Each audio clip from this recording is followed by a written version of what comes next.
Welcome to the first of a couple of lessons that we're going to do on different types of sentences. Now, the first sentence that I want to tell you about is what we call a simple sentence. Now, if you remember when we talked about independent clauses, we were talking about how an independent clause had to have a subject and then a verb that subject was doing. If it didn't have those two things, then it was probably a dependent clause and relied on the independent clause to make sense. Well, simple sentences work in much the same way. So an independent clause can be a simple sentence all on its own. It can also have more information and be a different type of sentence. But a simple sentence has a subject, has one main verb, and expresses a single idea within it.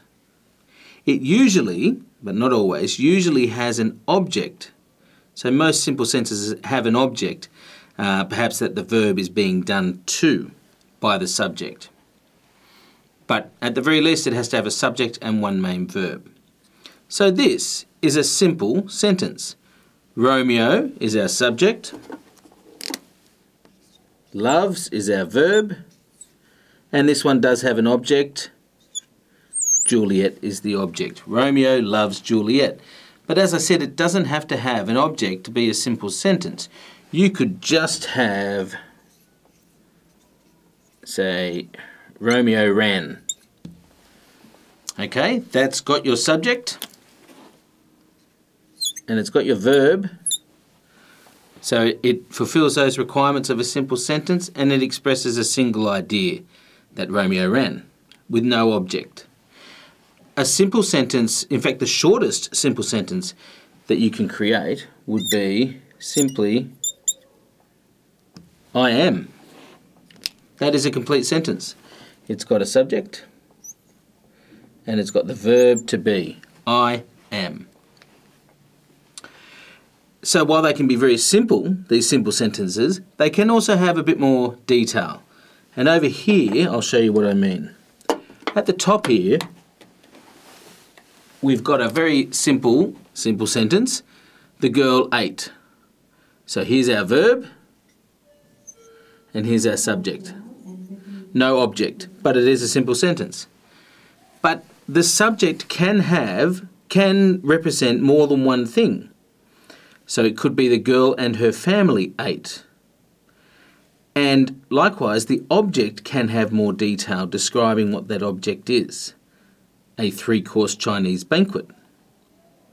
So these are both simple sentences but quite different. This one has no object and is very short, only 3 words.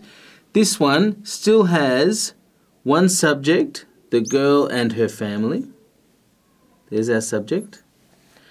One verb here, ate. There's our verb. And then a 3-course Chinese banquet is our object. So the thing to notice about these sentences, this long one here and this Romeo loves Juliet one here, is that they tend to follow the pattern of subject, verb, object. And when sentences follow that pattern, they make sense. When they don't follow that pattern, they don't make sense as much. Let me show you what I mean. Okay, as I was saying, in this sentence up here, it follows the regular pattern of subject, verb, object. The girl and her family, subject, ate, verb, a 3-course Chinese banquet, object. If this is mucked up so that it follows a different sequence, like object, subject, verb, then it doesn't make as much sense. That, for example, would be a 3-course Chinese banquet the girl and her family must eat or ate. It doesn't make quite as much sense. I'll show you one more example.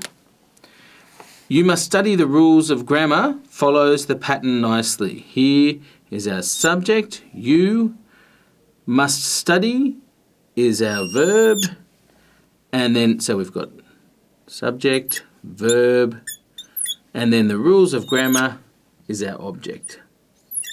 Okay, but if we were to muck this up so that it went object, subject, verb, Then you would end up with the rules of grammar, our object. Subject is you. Verb is must study. The rules of grammar you must study. And this is what Yoda does in the Star Wars movies, which is why his speech sounds unusual, because it's not following the generally accepted order of subject, verb and object within a sentence.